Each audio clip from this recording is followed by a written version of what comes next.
咱们当官的是替总统分忧的。效率部算什么东西？你们效率部设立还不到半年，你凭什么资格替董王分忧？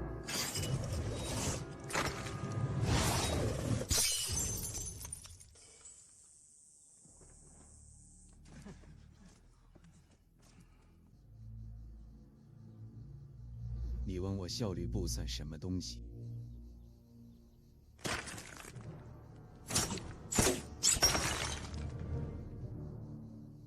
现在我就来告诉你，联邦减不了的预算由效率部来减。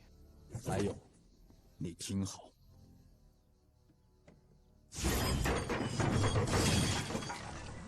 联邦不敢裁的人我裁，联邦不敢管的事我管。一句话，联邦管得了的我要管，联邦管不了的我更要管。先斩后奏，董王特许，这就是效率部。够不夠清楚？啱啱大家睇到嘅片段咧，喺 Bilibili 上面咧有成幾百萬甚至上千萬嘅點閱嘅，甚至咧等到連央視網咧都親自宣傳過嘅喎。咁呢條咁誇張嘅片咧，究竟係唔係馬斯克同埋 Doge 嘅寫照咧？歡迎嚟到不左不右，今日我哋就嚟解答呢個問題啦。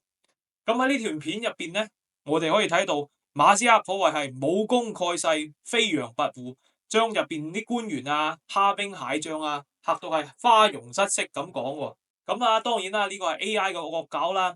呢條片嘅原創咧係嚟自於香港導演徐克喺2011年嘅電影《龍門飛甲》嘅。馬斯克呢個角色咧，其實係陳坤扮演嘅西廠督主。咁呢一段咧，主要係講咧佢帶人咧闖入咗東廠嘅，並且挑釁話咧東廠管到嘅事，西廠要管；東廠管唔到嘅，西廠更加要管。佢哋有先斬後奏、皇權特許嘅權力嘅。咁咧要理解呢段片咧，首先要補充一下歷史嘅一啲小知識啦。咁東廠同埋西廠咧，都係明朝嘅時候咧，皇帝為咗自己嘅權力增強咧而設立嘅特務機構㗎。另外咧仲有錦衣衛，咁咧呢三者咧俾人合稱為廠衛嘅。咁咧佢哋咧雖然都係屬於皇帝嘅特權，但係各自咧就明爭暗鬥嘅。咁正如呢條片所講咧，西廠嘅成立咧遠遠比東廠要遲嘅。當時咧係明憲宗成化帝咧認為當時咧有可能俾人刺殺，覺得咧東廠作為佢自己嘅御用特務機構咧係失職嘅，所以咧佢親自咧要求就成立咗西廠嘅。咁咧當時咧佢任命咗一個太監咧叫汪直咧作為西廠嘅頭領嘅。咁汪直咧就權勢滔天啦，可以任意咁樣羅織罪名，屢興大獄，打擊異己。咁咧佢係京城內外嘅官員，甚至連地方嘅官員都可以去懷疑。如果佢哋一旦懷疑咗邊個咧，就立即即係可以加以拘捕，唔使理咩大理寺啊或者刑部嘅。而且事先咧就唔使經過皇帝嘅同意。當然啦，之後就係嚴刑逼供，就算冇都講成有為止啦。咁咧呢條片點解會咁出名咧？就係因為我哋確實可以睇到咧，馬斯克、Doge 以及西廠同埋汪直咧係有住好多驚人嘅相似之處嘅。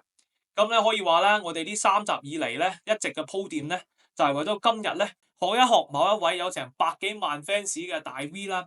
我哋嚟談古論今一下。首先咧呢條 AI 換面嘅片咧講得咧雖然係好誇張啲，但係馬斯克確實咧可以講話聯邦搞唔到嘅預算咧，Doge用下 AI 咧就可以從各個方面啦揾到咗欺詐同埋浪費嘅。聯邦唔敢裁員嘅人咧，佢咧就可以強行咁鎖咗佢哋嘅電腦，攞走佢哋嘅權限，關閉咗佢哋嘅工作大樓咧，就可以裁咗呢啲人啦。咁聯邦唔敢管嘅事咧，例如講深層政府內部樹大根深，相互勾結，佢哋將錢咧用到咗各種各樣奇怪嘅項目上面啊，包括俾 NGO 啊大量嘅經費嗰啲咧 ，Doge 都可以管。確實總結就係聯邦政府管到嘅佢要管，而因為利益勾結、權力制衡、規則同法律而管唔到嘅咧，佢都可以管嘅喎。咁咧更加巴閉嘅就係咧 Doge 確實可以做到先斬後奏，從馬斯克要求所有嘅聯邦僱員咧都要喺1日之內覆佢嘅郵件，到佢直接凍結咗咁多部門嘅資金，佢都係先做咗先，然後咧先至係通知咗川普嘅。佢仲有2個川普親自頒發嘅行政令，以及多次川普喺紙面上同埋媒體上嘅力挺嘅，所以咧佢哋確實亦都係有川普嘅特許嘅。咁啊，所以唔通馬斯克真係權勢通天，變成咗美國嘅特務頭子？佢係咪事實上嘅9000歲，僅次於川普皇帝嘅10000歲？然後咧仲直接掌握特務機構 Doge， 佢想點就點，仲可以先斬後奏，只係對川普一個人負責咧？唔通後面呢幾年都一樣會咁？咁我哋而家就嚟論斤一下啦。咁首先我哋都係要比較一下時代背景啦。咁15世紀嘅中國明朝咧，同埋21世紀嘅美國咧，當然咧係會有好多嘅唔同嘅，但係咧主要嘅區別咧係喺呢幾方面嘅。第一個聽起嚟可能係廢話，但係非常之重要嘅，就係川普佢唔係皇帝。美國同中國最重要嘅區別咧就係政治體制啦。咁明朝咧係典型嘅中國封建社會啦，雖然咧嗰陣時已經出現咗第一個內閣，但係總體嚟講咧，皇帝依然係擁有至高無上嘅權力嘅。而美國憲法咧一開始咧就係為咗唔會產生皇帝嘅獨裁而設立嘅。咁咧三權分立咧係佢最重要嘅原則，所以無論川普幾威幾巴閉都好咧，佢只能係擁有行政嘅權力，而且咧佢嘅任期只能到2029年嘅1月。所以咧我哋喺呢幾集入邊講過好多次啦，無論 Doge 幾風光都好啦，依然有住聯邦法院嚟制衡啦，亦都有民主黨嘅各種搗亂啦。咁啊，第二啦，馬斯克啊，佢唔係太監，咁當然喺生理上啊，佢肯定唔係太監。咁咧汪直啦，乃至於所有廠位嘅頭領咧，佢都係依附於皇權而生存嘅。要得到皇帝嘅青睞咧，靠嘅咧就係要急皇帝所急，做皇帝想做但係又唔方便出面嘅事。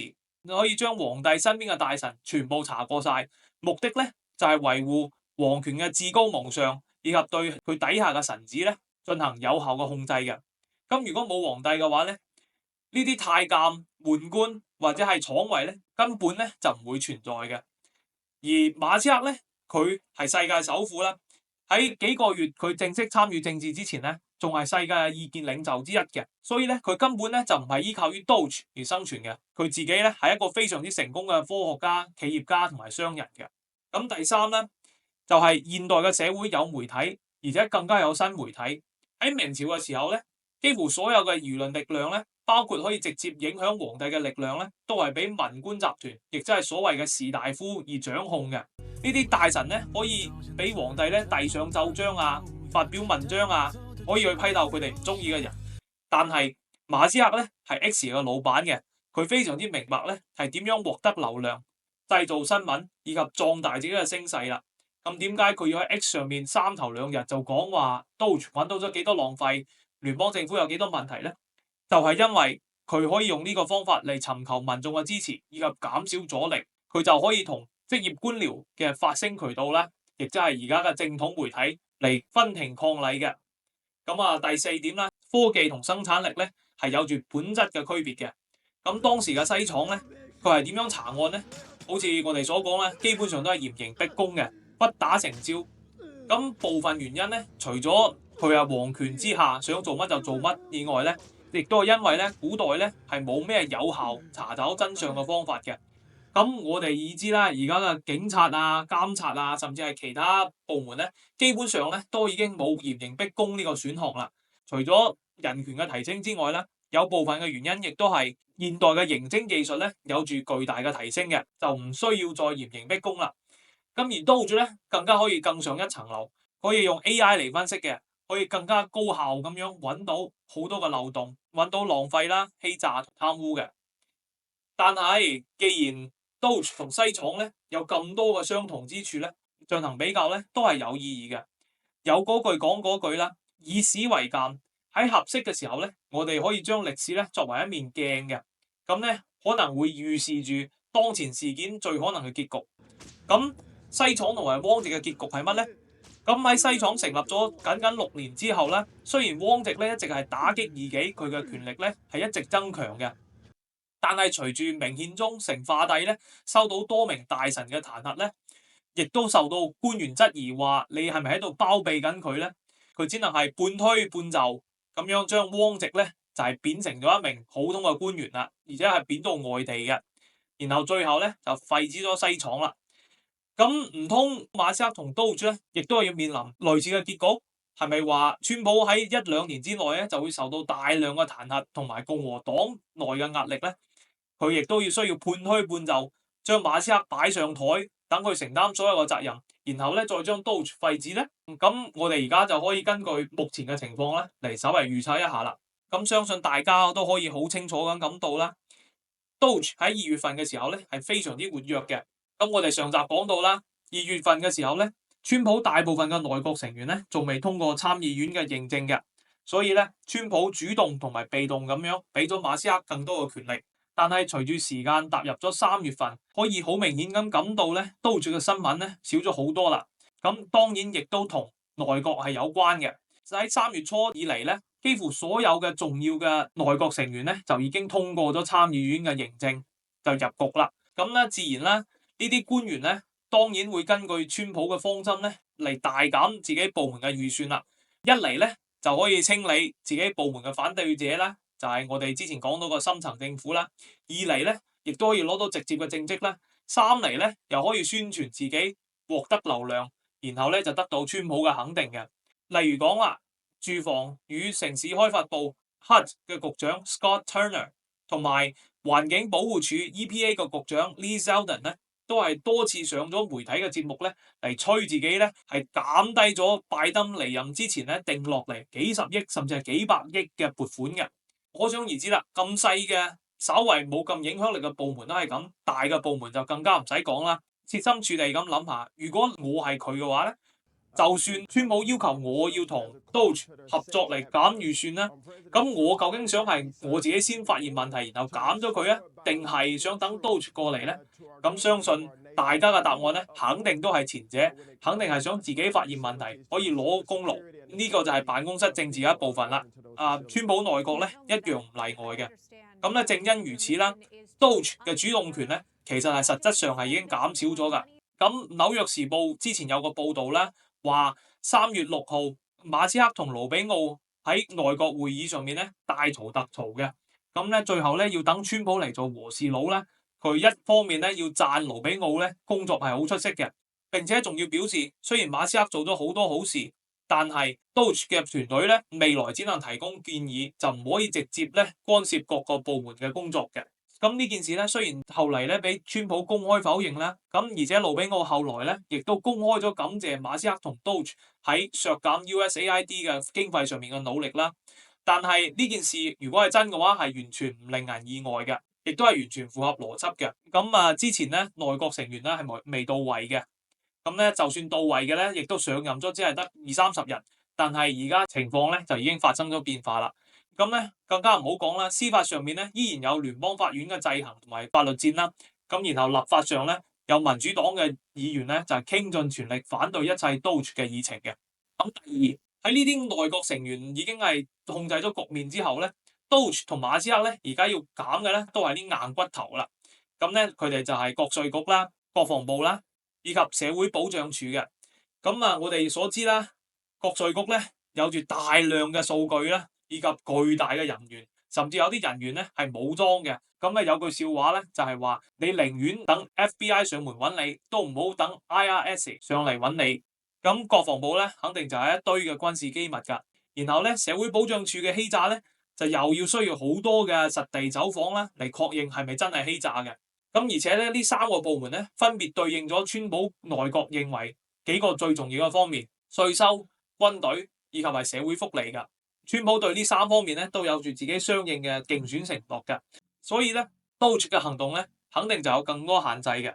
因此咧 Doge 嘅精力咧未來至少有好長一段時間要牽制喺上面嘅。而馬斯克本人咧，因為佢同中國嘅聯繫咧，佢亦都未必可以深入參與到其中嘅，特別喺國防部上面。3月21日啦，川普喺佢宣布美軍新一代戰鬥機 F-47嘅時候咧，再次表示咧馬斯克到國防部咧只係為咗 Doge 係冇可能接觸到美國嘅軍事機密，更加冇可能接觸到美國對中國嘅戰爭準備計劃嘅。所以咧結論就係咧，馬斯克嘅權力咧就已經過咗最高峰啦。佢喺政府內部嘅影響力咧，包括對川普嘅影響力咧，就已經係逐漸咁下降啦。咁第三，我哋知道川普係一個非常之計較嘅人，如果你害過佢咧，佢一定會加倍奉還。但係作為銀仔嘅另外一面咧，佢亦都係一個非常之獎賞忠誠以及報恩嘅人。咁我哋上一集所講咧，佢俾馬斯克擔任 Doge 嘅頭領咧，亦都有部分原因咧係因為論功行賞嘅。只要馬斯克咧係唔去背叛佢嘅，而馬斯克喺而家咧冇任何理由會去背叛佢嘅，因為連佢自己都承認佢已經冇彎轉啦，佢只能一條路行到篤。咁咧，川普亦都冇理由咧要擺佢上台嘅。另外一點咧就係川普咧從來就唔怕任何嘅輿論嘅，或者係公眾嘅壓力嘅，因為佢自己咧就係流量本身啦，而佢甚至係死過一次嘅人啦。呢啲咁嘅嘢咧根本就係小兒科。佢咧就完全冇必要咧係揾替罪羊嘅，更何況咧佢同馬斯克喺大眾心目中咧就已經係深度綁定啦，揾都冇用啦。咁而馬斯克咧佢一開始嘅諗法咧確實係唔想為美國破產，但係隨住特斯拉嘅股價一直下跌，亦都可以睇出就肯定有人喺度做空特斯拉啦。咁佢嘅心機咧又未必想喺呢個權力上面咧亂賺太耐嘅。咁我哋前幾集亦都好多次講到啦。馬斯克自己當時講嘅，以及第一份行政令咧，亦都講到 Doge 嘅壽命咧，只係到咗2026年嘅7月4日。呢個時候咧，亦都係為咗慶祝美國建國250週年嘅。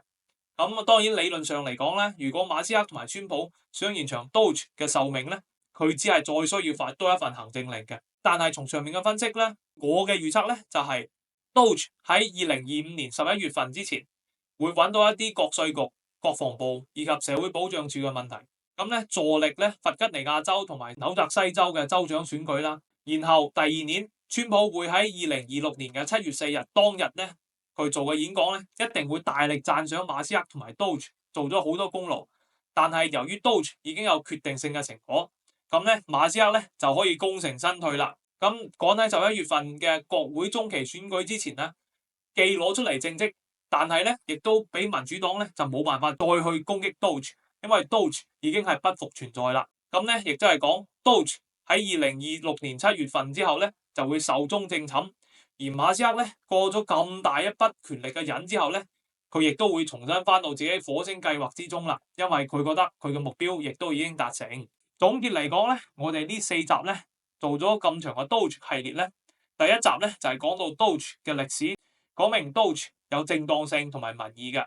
咁第二集咧就係講到 Doge 面臨最大嘅阻力咧就係聯邦法院嘅系統啦，而且佢確實有侵犯隱私啊、權限過大以及唔夠透明嘅問題。咁咧第三集咧亦都講到咗 Doge 點樣喺今年嘅2月份攀上咗權力嘅最高峰，以及馬斯克本人嘅動機同埋佢嘅得失啦。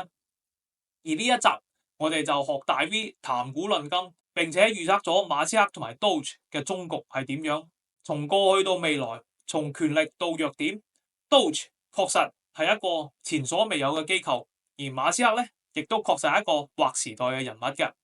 咁如果未來 Doge 同埋馬斯克咧仲有咩大嘅動靜咧，我一定會及時做節目再同大家分析嘅。如果唔想錯過新聞熱點追蹤以及對事件脈絡嘅深度分析咧，就記得點讚、訂閱、鎖定不左不右啦。